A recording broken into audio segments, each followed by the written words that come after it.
అందరికీ నమస్కారం అండి. తెలుగు స్టోరీ బుక్ ఛానల్కి స్వాగతం. ఈరోజు నేను మీకు వినిపించబోతున్న కథ తండ్రి అనారోగ్యంతో బాధపడుతుంటే పట్టించుకోకపోగా తిండి పెట్టడమే దండగా అనుకున్నాడు కొడుకు. కోడలు కూడా చేదరించుకుంది. ఏ అంటురోగమో అని పిల్లాన్ని కూడా దగ్గరికి వెళ్ళనివ్వలేదు.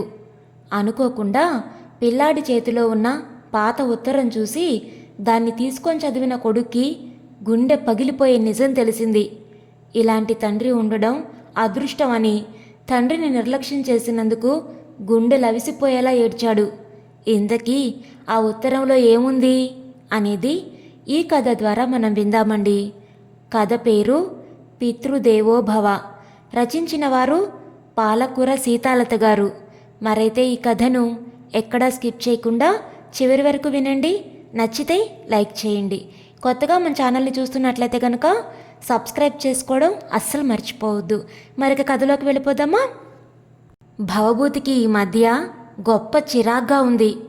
అందుకు కారణం అతని తండ్రి.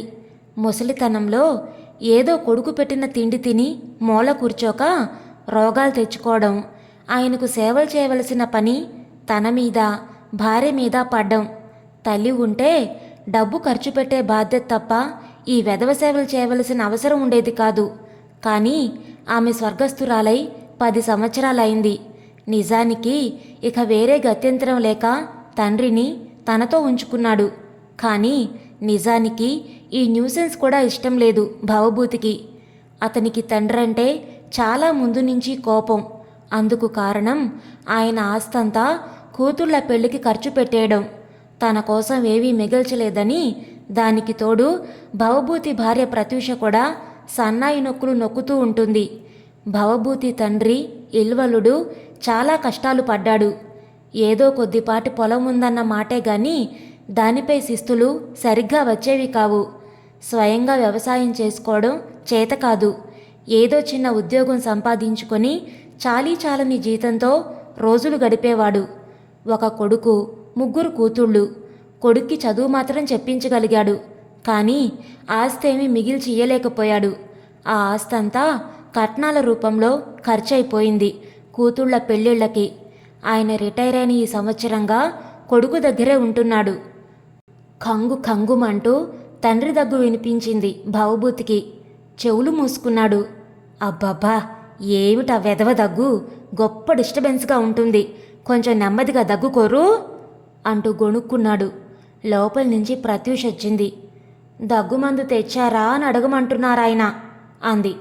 లేదు, మర్చిపోయానని చెప్పు అన్నట్లు నీకోసం మల్లెపువ్వులు తెచ్చి అక్కడ పెట్టాను, చూసావా అన్నాడు. చూశాను, కానీ నేను తెమ్మని చెప్పలేదే అంది ప్రత్యూష. నువ్వు అడగనంత మాత్రాన నేను తేకూడదా? అదేం కాదులేండి, ఉత్తినే అన్నాను అంటూ లోపలికి వెళ్ళిపోయింది ప్రత్యూష.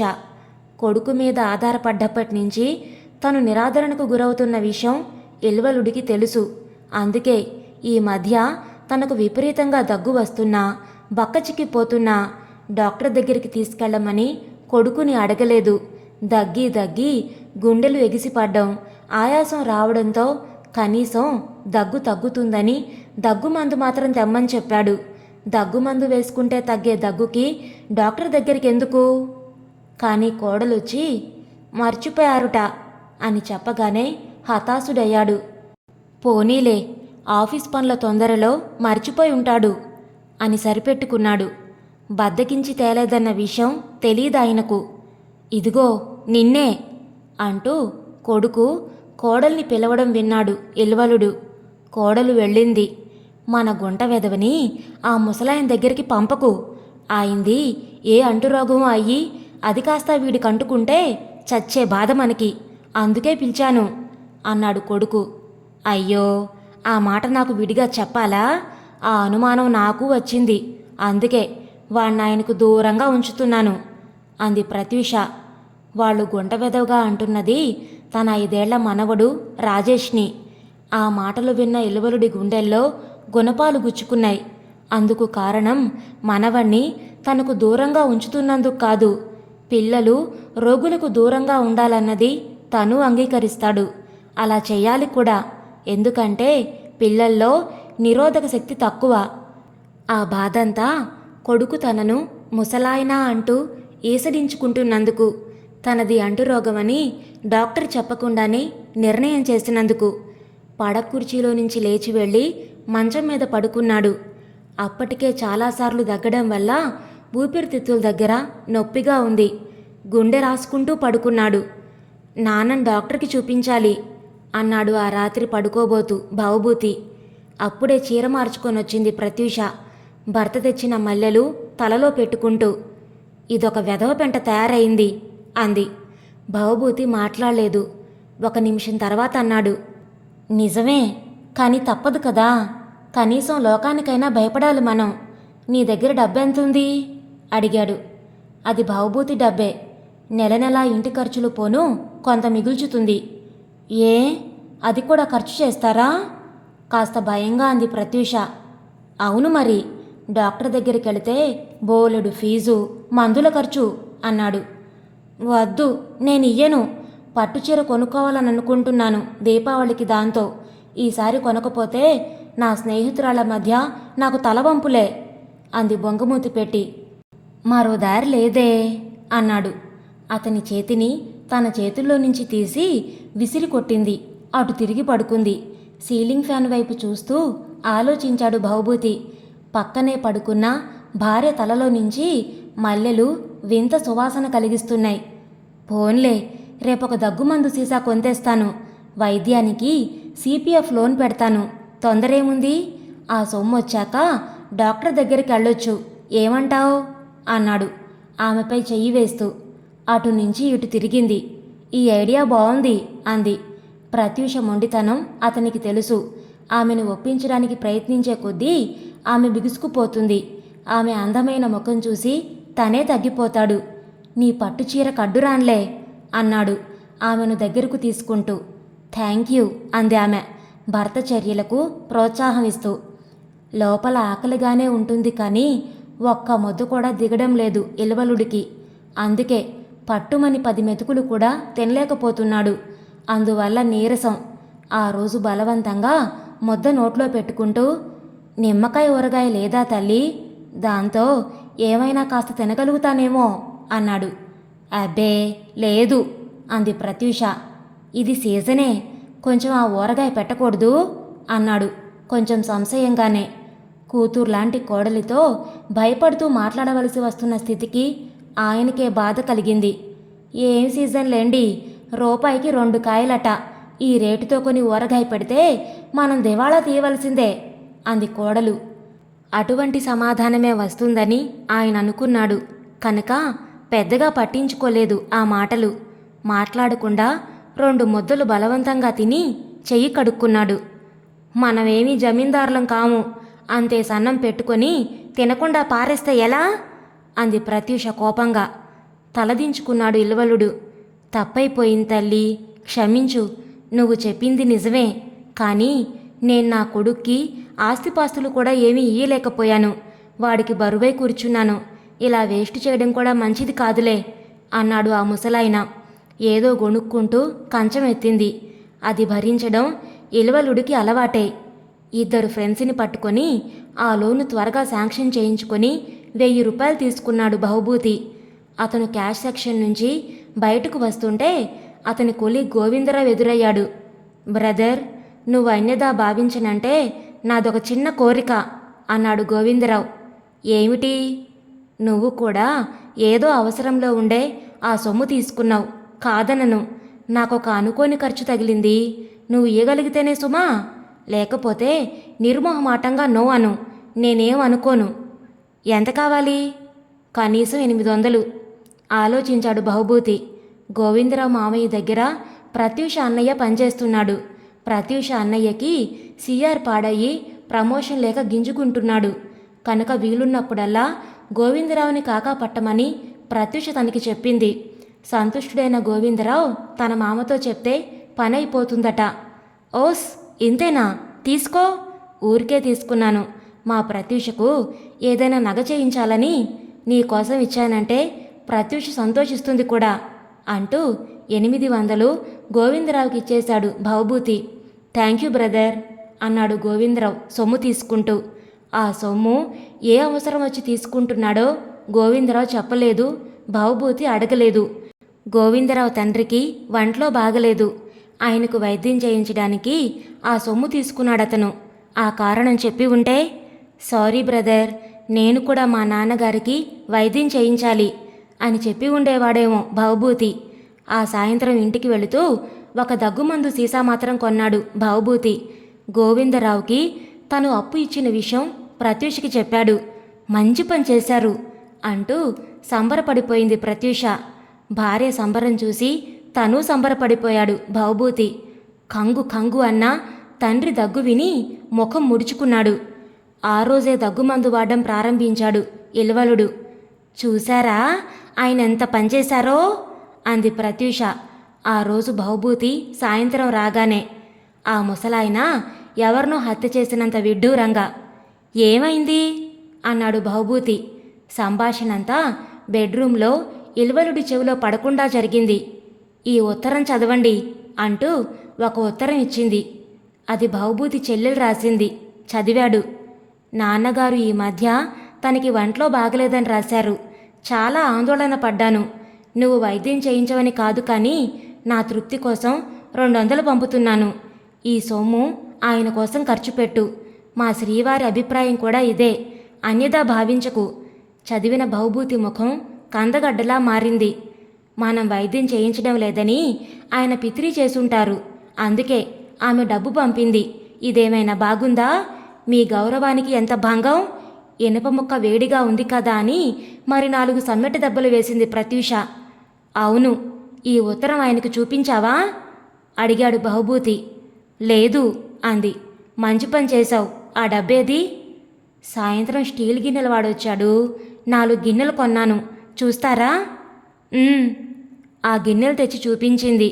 చాలా బాగున్నాయని మెచ్చుకున్నాడు భవభూతి. ఎలాగైనా నీది మంచి టేస్టు అన్నాడు. చిన్నగా నవ్వింది ప్రత్యూష. చెల్లెలు రాసిన ఉత్తరం చించి పోగులు పెట్టాడు భవభూతి. నాన్నా అంటూ తండ్రి దగ్గరకు వెళ్ళాడు. ఏరా అన్నాడు ఇల్వలుడు. ఇదేం బాగోలేదు నాన్నా, నేను వైద్యం చేయించడం లేదా నీకు? చెల్లెలు ఆ రకంగానే భావిస్తూ ఉత్తరం రాసింది. ఇల్వలుడు ఆశ్చర్యపోయాడు. చచా, అదేం కాదురా, ఏదో వాళ్ళందరికీ నెలకొక ఉత్తరం రాయడం అలవాటు కదా, అలాగే రాస్తూ కొద్దిగా ఈ మధ్య ఒంట్లో నలతగా ఉందని, మందులు వాడుతున్నానని రాశానంతే. భవభూతి ముఖం ఇంకా ముడుచుకొనే ఉంది. నిజంరా, నా మాట నమ్ము. నీ మీద ఫిర్యాదు చేస్తున్న ధోరణిలో ఒక్క అక్షరం కూడా రాయలేదు. అది ఎలా అర్థం చేసుకుందో ఈసారి రాసే ఉత్తరంలో దాన్ని మందలిస్తాను అన్నాడు ఇల్వలుడు మధ్య మధ్య కంగు కంగు అని దగ్గుతూ. ఏమో నాన్న, నాకైతే మాత్రం చాలా అవమానం జరిగింది. ఛా, అది అపార్థం చేసుకుందేమో. బాధపడకు. ఇంకా నయం, డబ్బు కూడా పంపింది కాదు.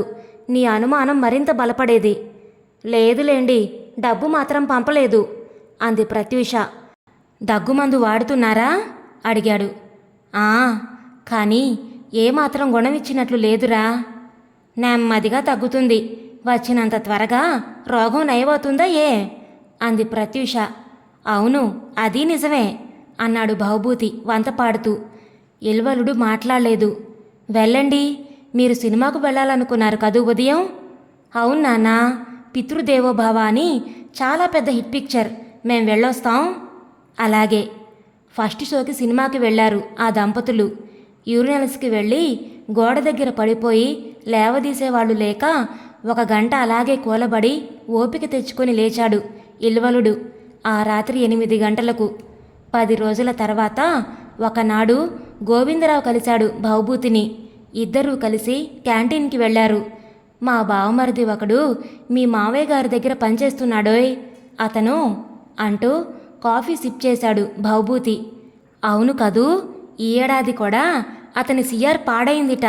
వర్క్ విషయంలో పెద్ద ఎఫిషియెంట్ కాదటో అతను అన్నాడు గోవిందరావు. ఈ కొత్త విషయం భవభూతి ముఖం మార్చుకునేలా చేసింది. నిజమా? ఆశ్చర్యంగా అడిగాడు. నేను అలాగే విన్నాను అన్నాడు గోవిందరావు. వీడికి అనవసరంగా 800 అప్పిచ్చానే అనుకున్నాడు భవభూతి. నాకు డబ్బు అవసరం పడిందోయ్, ఆ మధ్య నువ్వు తీసుకున్న సొమ్ము మధ్యలో నాంచాడు భవభూతి. ష్యూర్, ఈరోజు నీకు ఇచ్చేయాలని తీసుకొచ్చాను, మాటల్లో మర్చిపోయాను అంటూ పర్సు తీసి ఆ 800 భవభూతికిచ్చాడు గోవిందరావు. మాట్లాడకుండా లెక్క పెట్టుకుని జేబులో పెట్టుకున్నాడు భవభూతి. థ్యాంక్స్ ఓయ్, అవసరానికి ఆదుకున్నావు, నీ మేలు మర్చిపోలేను అన్నాడు గోవిందరావు. కొండలో మొహం దూర్చుకొని ఆల్ రైట్ అన్నాడు భవభూతి. ఆ సాయంత్రం ఇంటికి వెళ్ళగానే ఆ సొమ్ము ప్రత్యూషకి ఇచ్చి జరిగిన సంగతి చెప్పాడు. అయ్యయ్యో, ఎంత పని జరిగింది అంటూ బాధపడింది. ప్రత్యూష అన్నగారి సిఆర్ పాడైనందుకు భవభూతి మాట్లాడలేదు. ఏమండి, మా తమ్ముడు ఉత్తరం రాశాడు, 1000 రూపాయలు కావాలట, ఈ 800 పంపిస్తాను అంది. సరే, అలాగే కానీ అన్నాడు భవభూతి. మీరు ఎంత మంచివారండి, మీలాంటి భర్త దొరకడం నిజంగా నేను చేసుకున్న అదృష్టం. ఆ పొగడతకి పొంగిపోయాడు. ఆమె బుగ్గ మీద చిటిక వేశాడు. ఏం కాదు, నీలాంటి అందమైన భార్య ఏం చెప్పినా కాదు అని ఎవ్వరూ అనరు అన్నాడు. ఆ మాటలకి బోలెడు సిగ్గుపడిపోయింది ప్రత్యూష.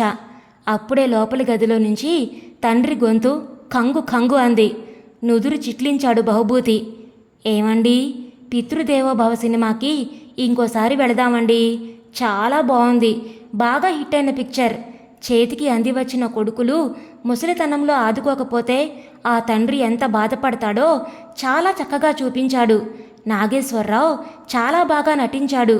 ఏమండి, మన బుజ్జిగాడు మనం ముసలివాళ్ళం అయిపోతే సరిగ్గా చూస్తాడంటారా అంది ప్రత్యూష. హా, ఎందుకు చూడ్డు, మనం వాణ్ణి ఎంత గారంగా పెంచుతున్నాం, ఆ మాత్రం గౌరవం ఉంచడా, నీవన్నీ పిచ్చి ఆలోచనలు అన్నాడు భవభూతి. సర్లేండి, సినిమా సంగతి ఏం చేశారు? రేపు వెళదాంలే. సరే, మీ నాన్నగారికి విపరీతంగా దగ్గొస్తుంది, కంగుమంటూ గంట కొట్టినంత చప్పుడు భరించలేకపోతున్నాను అంది ప్రత్యూష. ఏం చేస్తాను చెప్పు, భరించక తప్పదు మరి. ఒక్కడనే కొడుకునయ్యాను, ఇంకొకడుంటే కనీసం 6 నెలల పాటు ఈ గోళ తప్పించుకోవచ్చు. ఆ అదృష్టం లేదు మరి అన్నాడు భవభూతి విచారంగా. అవునులేండి అంది ప్రత్యూష చిన్నగా మూలుగుతూ. ఈ మాటలన్నీ ఎలువలుడి చెవిలో పడ్డాయి. నోరు విప్పి ఏమీ అనలేదు, కానీ కళ్ళు మాత్రం చెమ్మగిల్లాయి. భగవాన్, నన్ను త్వరగా తీసుకుపో అనుకున్నాడు. మోగగానే రోదించాడు. పాపం, ఇల్వలుడికి ఈ మధ్య చాలా అనీజీగా ఉంటుంది. దగ్గి దగ్గి ఊపిరితిత్తుల్లో నుంచి నొప్పి పుడుతుంది, అది కూడా ఎడమ ఊపిరితిత్తి. రోజుకొకసారి జ్వరం వచ్చి 4-5 గంటలు ఉంటుంది. ఆ విషయం కొడుక్కి చెప్పకుండా తన దగ్గరే ఉన్న క్రోసిన్ టాబ్లెట్ మింగుతున్నాడు. ఆ బిళ్ళ మింగాక జ్వరం తగ్గుతుంది. ఆ మర్నాడు మళ్ళీ జ్వరం, మళ్ళీ మందు మింగడం. 2 దగ్గుమందు సీసాలు పూర్తయ్యాయి, కానీ దగ్గు ఏమాత్రం తగ్గలేదు. మామూలు దగ్గైతే ఈ పాటికి తగ్గిపోవాలి. ఏ వైద్యమూ లేకుండా ఇలా రోజులు గడపడం చాలా కష్టమని తోచింది. దగ్గినప్పుడల్లా ఇంతింత చిక్కటి ఉమ్మి వస్తుంది. దగ్గు వచ్చినప్పుడల్లా లేవలేక ఒక పాత్రలో ఉమ్మి ప్రతిరోజు ఆ పాత్ర స్వయంగా కడుక్కుంటున్నాడు. ఒకరోజు కొడుకుని పిలిచి, దగ్గు తగ్గడం లేదురా అన్నాడు. మరొక సీసా కొన్నా అడిగాడు భవభూతి. లేదురా, ఒకసారి డాక్టర్కి చూపించు, చాలా అలసటగా ఇబ్బందిగా ఉంటుంది. భవభూతి మాట్లాడలేదు. ఫ్యామిలీ పెన్షను, ప్రావిడెంట్ ఫండు రాని ఉద్యోగం వెలగబెట్టినందువల్ల అవసాన దశలో కొడుకులు చూడకపోవచ్చు. అందరు కొడుకులు ఇలాంటి వారని కాదు గాని ఎందరో కొందరు ఉండకపోరు. ఇల్వలుడికి వచ్చిన పరిస్థితి కూడా ఇదే. ముసలితనంలో చేతి కింద ఆస్తో డబ్బో ఉంచుకుంటే తప్ప రక్తం పంచుకు పుట్టిన వాళ్ళు కూడా ఆదరించని రోజులొచ్చాయి. ఏమిట్రా ఆలోచిస్తున్నావు? అబ్బే ఏం లేదు నాన్న, అలాగే నిన్ను డాక్టర్ దగ్గరికి తీసుకెళ్తాను అన్నాడు భవభూతి. అడగనిదే అమ్మైనా పెట్టదు అన్న సామెత ఉంది, కానీ కోరనిదే కొడుకైనా డాక్టర్ దగ్గరికి తీసుకెళ్ళడు అన్న సామెత లేదు. ఈ కలికాలంలో ఇలాంటి సామెతలు ఇంకెన్ని చోటు చేసుకుంటాయో. ఆ మర్నాడు సాయంత్రం ఒక డాక్టర్ని తీసుకొచ్చాడు భవభూతి. ఆ డాక్టరు ఇల్వలుడిని పరీక్ష చేశాడు. ఆ తర్వాత బయటకొచ్చి ఎక్స్రే తీయించాలి, బ్లడ్ టెస్ట్ చేయించాలి, ఆ రిజల్ట్ని బట్టి స్ఫూటం కూడా టెస్ట్ చేయించాలి అన్నాడు. స్ఫోటం అంటే అంది ప్రత్యూష. ఉమ్మి, నాకొక అనుమానంగా ఉంది. ఆ రోగమే అయితే చాలా జాగ్రత్తగా ఉంటూ మందులు వాడాలి. ఆ విషయం నిర్ధారణ చేయడానికే ఈ పరీక్షలు అన్నాడు డాక్టర్. ఏమిటా రోగం? తనే కన్ఫర్మ్ కానప్పుడు వాళ్లకు చెప్పి భయపెట్టడం మంచిది కాదనుకొని, ఇప్పుడే చెప్పను, పరీక్షలు కానియండి అన్నాడు. సరే, ఆ పరీక్షలు రేపు చేయిస్తాను అన్నాడు బహుభూతి. డాక్టర్ వెళ్ళిపోయాడు. ఆయన ఊహించిన వ్యాధి ట్యూబర్క్లోసిస్ కావచ్చునని. డాక్టర్ అనుమానం నిజమే. రేపు పరీక్షలు చేయించాలి అన్నాడు భార్యతో బహుభూతి. ఏం అక్కర్లేదు, గడిద గుడ్డు. డబ్బు గుంచడానికి ఇలాగే చెప్తారు డాక్టర్లు. ఇంటి దగ్గర మామగారిని చూసి 2 టాబ్లెట్లు ఇస్తాడనుకుంటే భారతం చదివాడు. పెద్దతనంలో ఇలా ఏదో రకం అస్వస్థత కలగడం సహజం. మామగారి తృప్తి కోసం డాక్టర్ని తీసుకురమ్మంటే ఇలాంటి డాక్టర్ని తెచ్చారేమిటి? రోగం పేరు చెప్పమంటే కూడా చెప్పలేదు కనుక ఈ డాక్టర్ ఎవడో డబ్బు గుంజే రకమే. రేపు ఇంకెవరినైనా తీసుకురండి. చెయ్యి చూసి 4 మాత్రలు ఇచ్చేవాణ్ణి. గోటితో పోయేదానికి గొడ్డళ్ళు వాడితే ఇక మనం పొదుపుగా బ్రతికినట్లే అంది ప్రత్యూష. అంతేనంటావా అన్నాడు బహుభూతి. అవును, అనవసరమైన చాదస్తం పెట్టుకోకండి. మొన్న మా తమ్ముడికి డబ్బు పంపాం. 1 వారం రోజుల్లో మా అమ్మా నాన్న వస్తారు. 4 రోజులు ఉంటారు. ఇంకెన్ని ఖర్చులుంటాయో అంది ప్రత్యూష. నిజమే, బాగా గుర్తు చేశావు అన్నాడు బహుభూతి.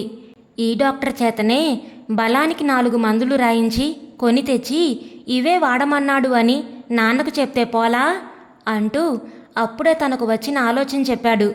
అలా కూడా చేయొచ్చు అంది ప్రత్యూష అంగీకారం తెలుపుతూ. పక్కింట్లో ఆడుకునేందుకు వెళ్ళిన అతని కొడుకు రాజేష్ వచ్చాడు. కాస్త కాఫీ ఇయ్యి అంటూ వెళ్ళి కుర్చీలో కూర్చున్నాడు బహుభూతి. 2 నిమిషాల తర్వాత రాజేష్ వచ్చి, నాన్నా, నా కాగితంతో రాకెట్ చేయవు అన్నాడు. సరే, కాగితం తీసుకురా అన్నాడు బహుభూతి. లోపలికి వెళ్ళి ఎప్పటిదో ఒక పాత ఇంగ్లాండ్ లెటర్ తీసుకొచ్చాడు. అది చేతిలోకి తీసుకొని, ఏమిట్రా ఇది, ఎక్కడిది అన్నాడు బహుభూతి. ఏమో, ఇలాంటివి తాతయ్య పెట్లో చాలా ఉన్నాయి. పుస్తకాల్లో నుంచి కాగితాలు చింపితే అమ్మ కొడుతుంది కదా, అందుకే ఈ కాగితాలు తీశాను అన్నాడు రాజేష్. అప్పుడే ప్రత్యూష కాఫీ తెచ్చింది. కాఫీ తాగి చేసిస్తాను, వెళ్ళి ఆడుకో అంటూ కాఫీ తాగుతూ ఆ ఇంగ్లాండ్ లెటర్ చూశాడు. ఎప్పటి ఉత్తరమో, ఎవరో తన తండ్రికి రాసింది. అక్షరాలు మాసిపోయున్నాయి. కాగితం కూడా బాగా పాతదైపోయింది. కాఫీ తాగుతూ చదివాడు. అతని చెంపపై ఎవరో చెల్లున కొట్టినట్లయింది. గొంతులో పోసుకున్న కాఫీ గుటక పడలేదు. అతని శరీరం రోమాంచితమైంది. నాన్నా అనుకున్నాడు అస్పష్టంగా. అది బహుభూతి తాతగారు, తల్లికి తండ్రి, ఇల్వలుడికి రాసింది. మళ్ళీ చదివాడు. అల్లుడు, అమ్మాయి రాసిన ఉత్తరం ద్వారా విషయం తెలుసుకొని బాధపడ్డాను. బహుభూతి ఆరోగ్యం ఇప్పుడు కుదుట పడిందని తలుస్తాను.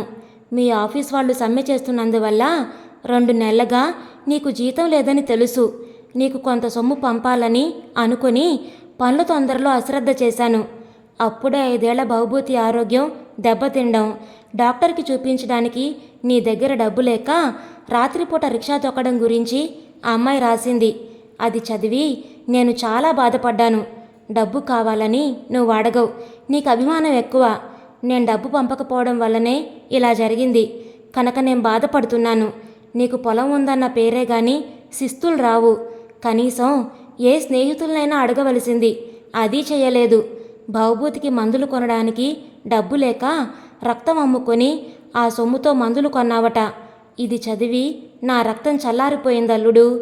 అభిమానం ఉండాలి కానీ మరీ ఇంతగానా? కన్న కొడుకు ఆరోగ్యం గురించి ప్రతి తండ్రికి ఆదుర్దా ఉంటుంది. అలాగే కన్న తండ్రి ఆరోగ్యం గురించి కన్న కొడుకు కూడా. ఆ ప్రేమపాస బంధానికి కట్టుబడి నువ్వు ఈ పని చేశావని నాకు తెలుసు. భగవంతుడి తర్వాత వ్యక్తి నమ్మకం ఉంచుకునేది తన సంతానం మీదనే. నీ కొడుకుని ఏ రకంగానైనా దక్కించుకోవాలని, రేపు వాడు కూడా నీ మీద ఇంతటి ప్రేమానురాగాలు చూపించాలని ఆశించావు. ఆ ఆశ ప్రతి తండ్రికి సహజమే. ఒక రకంగా నిన్ను అభినందించాలి. మధ్యతరగతి భేషజాన్ని మరిచి రిక్షా తొక్కడానికి, రక్తం అమ్ముకునేందుకు కూడా సిద్ధపడ్డావు. కానీ ఇలాంటి పరిస్థితి మరొకసారి రానియకు.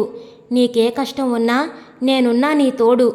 ఈరోజే నీ పేరున 500 పంపుతున్నాను, అప్పుగానేలే. లేకపోతే నువ్వు తీసుకోవు కదా. ఒక వారం రోజుల్లో నేను మీ అత్తయ్య బయలుదేరొస్తాం. భవభూతిని జాగ్రత్తగా చూసుకోండి. అమ్మాయి నువ్వు కూడా ఈ విషయాలన్నీ దాచినా నేనెలా తెలుసుకున్నానా అని ఆశ్చర్యపోతున్నావు కదూ? అదంతేలే, ఒక వ్యక్తి ద్వారా తెలుసుకున్నాను. అమ్మాయి మాత్రం రాయలేదు. ఆమెను అపార్థం చేసుకోకు. మీ సమ్మె ఇంకెన్ని రోజులు నడుస్తుంది? వెంటనే ఒక రాజీకి రావడం అందరికీ మంచిదని నమ్ముతున్నాను. జవాబు రాయి. నీ మామ శతానీకుడు. భవభూతి మనసులో కోటి తరంగాలు ఉవ్వెత్తున ఎగిసిపడ్డాయి. ఆ తరంగాల తాకిడికి అతడి మనసులోని మాలిన్యం కొట్టుకుపోయింది. అతడి కళ్ళు చెమర్చాయి. గుండెలు పిండినట్లయింది. తల వంచుకుని చేతుల్లో ముఖం దాచుకున్నాడు. అతన్ని చూసి ఆశ్చర్యపోయిన ప్రత్యూష ఆ ఉత్తరంలో ఏముందా అన్న ఆసక్తితో చేతిలోకి తీసుకుంది. భగవాన్, నేను పాపిని, మహాపాపిని అనుకున్నాడు భవభూతి. తండ్రి తన ఆరోగ్యం కోసం ఎంతగా తప్పించాడు, ఎంత కష్టపడి తనకు వైద్యం చేయించాడు. కానీ తను తండ్రికి వైద్యం చేయించగల స్తోమత ఉన్నా ఆయన్ని నిర్లక్ష్యం చేసి తన ఈ పాపానికి పరిహారం ఏమిటి? అతని శరీరం రోమాంచితం అయింది. విద్యుత్ఘాతం తగిలిన వాడిలా విలవిల్లాడిపోయాడు. ఏమండి అంటూ అతని భుజం మీద చెయ్యి వేసింది. ప్రత్యూష అంటూ భార్య ముఖంలోకి చూశాడు. భర్త కళ్ళలో నిండుగా నీళ్లు ఉండడం ఆమెకు ఆశ్చర్యాన్ని, బాధని కలిగించింది. ఆ ఉత్తరం చదివావా అడిగాడు. అతని గొంతులో నుంచి మాట రావడం లేదు. ఏదో అదృశ్య శక్తి ఆ గొంతును పట్టేసింది. చదివానండి. మనం ఆయన పట్ల చాలా అమానుషంగా ప్రవర్తించాం అంది ప్రత్యూష పశ్చాత్తాపం ఉట్టిపడుతున్న గొంతుతో. నాన్నా, రాకెట్ చేశావా అంటూ రాజేష్ వచ్చాడు. తర్వాత చేస్తాను, వెళ్ళు అన్నాడు భవభూతి. ముఖం చిన్నది చేసుకొని వెళ్ళిపోయాడు రాజేష్. ఇలాంటి తండ్రి దొరకడం నిజంగా నా అదృష్టం ప్రత్యూష. కానీ అంధకారంలో పడిపోయి ఇంతవరకు ఆ నిజం తెలుసుకోలేకపోయాను. ఏ కన్న తండ్రి కూడా తన కొడుకుపై ఇంతటి అనురాగం చూపడు. నిజంగా నేను సిగ్గుపడుతున్నాను. ఇప్పటికైనా మించిపోయింది లేదు. నేను నాన్నను ఆ డాక్టర్ దగ్గరికి తీసుకెళ్ళి ఆయన చేయించమన్న పరీక్షలు చేయిస్తాను. నా శక్తికి మించిన ఖర్చు అయినా సరే ఏదో రకంగా ఆయనకు వైద్యం చేయిస్తాను. ఆయన నాకు ఆస్తిపాస్తులేమీ ఇయ్యలేదనే కోపంతో ఈ రకంగా ప్రవర్తించడం ఎంత తప్పో ఇప్పుడు అర్థమైంది. ఆయన మాత్రం ఏం చేస్తారు? ఆడపిల్లల పెళ్ళిళ్లకు ఆ ఆస్తి ఖర్చయింది. నాపై అదనపు భారం పడకుండా పని జరిగిపోయిందని నేను సంతోషించవలసిన విషయం ఇది. కానీ అతను పలికే ప్రతి పలుకులో పశ్చాత్తాపం కనబడుతుంది. పోన్లేండి, జరిగిందేదో జరిగిపోయింది అంది ప్రత్యూష. లేదు, ఆ రకంగా అనుకుని సమాధాన పడలేకపోతున్నాను. నేనొక పురుగు కంటే కూడా హీనమైన వాణ్ణి అన్నాడు. రేపటి నుంచి ఆయనకు మంచి వైద్యం చేయిద్దాం అంది ప్రత్యూష. అలాగే, ఎంత సొమ్ము ఖర్చైనా వెనకాడొద్దు. అవసరమైతే నా నగలు అమ్మేద్దాం అంది ప్రత్యూష. ప్రత్యూష ఆశ్చర్యంగా అన్నాడు భవభూతి. అవునండి, నేను మనిషిని. మనిషిలాగా ప్రవర్తించడం నా ధర్మం. ఇంతకాలం ఎలాగూ అజ్ఞానంలో ఉన్నాను. ఈ ఉత్తరం నన్ను వెన్నుతట్టి లేపింది అంది ప్రత్యూష. నాన్నగారేం చేస్తున్నారు అడిగాడు. ప్రత్యూష వెళ్ళి చూసొచ్చింది. చిన్నగా కునుకు పట్టినట్లుంది. నిద్రపోతున్నారు అంది. ఆయన వ్యక్తిత్వం ఒక మహాపర్వతమైతే నేనొక ఇసుక రేణువుని. ఆయన వికసిత సుమధుర మందార పుష్పమైతే నేనొక పుప్పొడి రేణువుని అంటూ నుదురు బాదుకున్నాడు. అతన్ని వారించింది ప్రత్యూష. ఆమె చేతుల్లో వాలిపోయాడు భవభూతి. అలా ఎంతసేపు కూర్చుండిపోయాడో తెలియదు అతనికే. రాత్రి 8 గంటల సమయం అయింది. తండ్రి గదిలో నుంచి కంగు కంగు అన్న దగ్గు వినిపించింది. ఆ శబ్దం భవభూతికి చిరాకు కలిగించలేదు. కానీ తన హృదయంపై ఎవరో సమ్మెట దెబ్బలు వేస్తున్నట్లు తోచింది. ఎన్నాళ్ళ నుంచి వస్తుందో ఆయనకి దగ్గు. అది తన బండరాతి గుండెను కరిగించలేకపోయింది ఇన్నాళ్ళు అనుకున్నాడు. ఆయన దగ్గరికి వెళ్ళాడు. నాన్నా అని పిలిచాడు. ఆయన బలవంతంగా నీరసంగా కళ్ళు విప్పాడు. తండ్రిని తాకాడు భవభూతి. ఆ ఒళ్ళు వేడిగా ఉంది. నాన్నా, జ్వరం వచ్చిందా అడిగాడు ఆత్రంగా. ఇంచుమించు రోజూ వస్తోంది. ఒక క్రోసిన్ బిళ్ళ వేసుకుంటే తగ్గిపోతుంది. ఈరోజు అది కూడా లేదు, అయిపోయాయి అన్నాడు ఇల్వలుడు. సిగ్గుతో తలదించుకున్నాడు భవభూతి. మార్కెట్కి వెళ్ళి టాబ్లెట్లు బ్రెడ్డు తెస్తాను అన్నాడు. అతను తండ్రి శరీరాన్ని తాకడం అదే మొదలు. అందుకే జ్వరం ఈ ఒక్కరోజే వచ్చిందని అనుకున్నాడు. కొడుకు తనపై ఇంత సడన్గా ప్రేమ చూపించడం ఆ పితృదేవుడికి ఆనందంతో పాటు ఆశ్చర్యం కలిగించింది. ఏదో అనాలని అనుకున్నాడు, కానీ అందుకు కూడా ఓపిక లేక నీరసంగా పడుకుని పోయాడు ఇల్వలుడు. ప్రత్యూష, నాన్నగారికి జ్వరంగా ఉంది, పాలు తాగుతారు, ఉన్నాయా అన్నాడు. పాలవాడు వచ్చి వెళ్ళిపోయాడు. ఈ సంగతి తెలిస్తే ఎక్కువ పోయించుకునేదాన్ని. పర్వాలేదు, రేపు మనం మజ్జిగ పోసుకోవడం మానేద్దాం, ఆ పాల ఆయనకి ఇవ్వచ్చు అంది ప్రత్యూష. సరే, నేను మార్కెట్కి వెళ్ళొస్తాను అంటూ వెళ్ళిపోయాడు భవభూతి. తండ్రి చేత మందు బిళ్ళ మింగించి బ్రెడ్డు పాలు తాగించాడు. ఇల్వలుడిలో కొడుకులోని పరివర్తన ఆనందం కలిగించింది. పడుకోండి నాన్నా, రాత్రి ఏమైనా అవసరం వస్తే లేపండి, సందేహించొద్దు అన్నాడు భవభూతి. కొడుకు మాటలు ఆయన చెవుల్లో అమృతం చిందించాయి. అలాగే అన్నాడు. లోపలికెళ్ళి పడుకున్నాడు. ప్రత్యూష, రాత్రి మధ్యలో మెలకు వస్తే ఒకసారి నాన్నగారిని చూడు, ఆయనకేదైనా అవసరం పడొచ్చు అన్నాడు. సరేనంది ప్రత్యూష. నిజానికి ఆ దంపతులిద్దరూ నిద్రపోతే తెల్లారే వరకు లేవరు. కిటికీలో నుంచి వెలుగు పడింది. చీకట్లు అప్పుడే పారిపోతున్నాయి. మెలకు వచ్చింది ప్రత్యూషకి. టైం చూసింది 5:30. లేచి చీర సవరించుకొని బాత్రూంకి వెళుతూ బాత్రూం గుమ్మం దగ్గర ఆగిపోయింది. మై గాడ్ అనుకుంది. హడావిడిగా వచ్చి భర్తను లేపింది. ఏమిటి అన్నాడు భవభూతి బద్ధకంగా. మావయ్య గారు బాత్రూంలో పడిపోయారు అంది ప్రత్యూష. భవభూతి బద్ధకం వెంటనే ఎగిరిపోయింది. అలాగా అంటూ గబగబా పరుగుతో వెళ్ళాడు. ఇల్వలుడు బాత్రూంలో పడిపోయి ఉన్నాడు. నుదుటి దగ్గర రక్తం గడ్డ కట్టింది. తట్టి లేపాడు భవభూతి. ఎటువంటి రెస్పాన్సు లేదు. సాయం పట్టు అంటూ భార్య సహాయంతో తండ్రిని మోసుకుంటూ వచ్చి మంచంపై పడుకోబెట్టాడు. నాడి చూశాడు. కొట్టుకోవడం లేదు. అతని మనసు చిన్నగా వణికింది. ఉండు, డాక్టర్ని పిలుచుకొస్తాను అంటూ హడావిడిగా చొక్కా తొడుక్కొని తన ఇంటికి 10 ఇళ్ల అవతల ఉండే ఒక డాక్టర్ని పిలుచుకొచ్చాడు. ఆ డాక్టర్ వచ్చి పరీక్ష చేసి ప్రాణం పోయింది అన్నాడు. తన మీద నుంచి రైలు వెళ్ళిపోయినట్లు ఫీల్ అయ్యాడు భవభూతి. తలను చేతుల మధ్య దాచుకొని గొల్లున ఏడ్చాడు భవభూతి. రాత్రి 2 గంటల ప్రాంతంలో యూరినల్స్కి మెలకు వచ్చింది ఇల్వలుడికి. నీరసంగా లేచాడు, కానీ అడ్డుపడలేదు. వెళ్ళక తప్పదు. అందుకే బలవంతంగా గోడ పట్టుకొని నెమ్మదిగా అతి కష్టం మీద బాత్రూంకి వెళ్ళాడు. అక్కడ కాలు జారి క్రింద పడిపోయాడు. లేవడానికి ప్రయత్నిస్తూ మళ్ళీ పడ్డంతో నుదురు గోడకి బలంగా కొట్టుకుంది. ఇక లేవలేక అలాగే కూలబడిపోయి అబ్బాయ్ అబ్బాయ్ అంటూ పిలిచాడు. కానీ నీరసం వల్ల ఆ మాటలు పెదవి దాటలేదు. గుండెలు వేగంగా కొట్టుకున్నాయి. మళ్ళీ ప్రయత్నించి అతి కష్టం మీద లేచాడు, కానీ అడుగు పడలేదు. మళ్ళీ పడిపోయాడు. ఆ పడ్డంలో నేల బలంగా ఛాతీకి తగిలింది. విపరీతంగా నొప్పి కలిగి ప్రాణం పోయింది. జరిగింది ఇదే.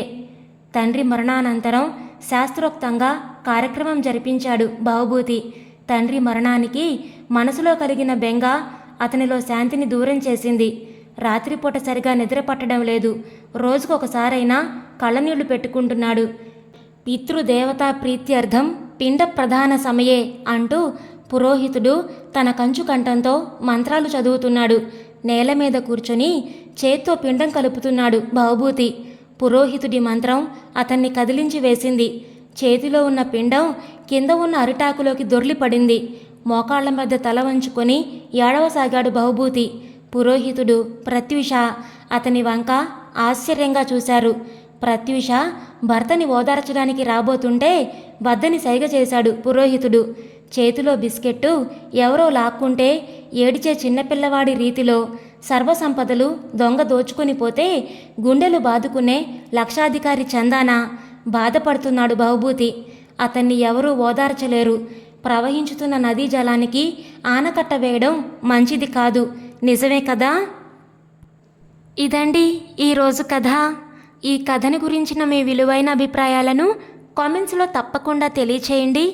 ఇంత మంచి కథను మనకు అందించిన పాలకూర సీతాలత గారికి మనందరి తరపు నుంచి ధన్యవాదాలు తెలియజేసుకుంటున్నానండి. మరి కథ మీకు నచ్చిందా? నచ్చితే లైక్ చేయండి, షేర్ చేయండి. అలాగే కొత్తగా మన ఛానల్ని చూస్తున్నట్లయితే కనుక సబ్స్క్రైబ్ చేసుకోవడం ద్వారా ఇలాంటి మరెన్నో మంచి మంచి కథలను మన ఛానల్ ద్వారా వినవచ్చు. మళ్ళీ రేపు మరొక మంచి కథతో మీ ముందుకు వస్తాను. అంతవరకు ఉంటానండి.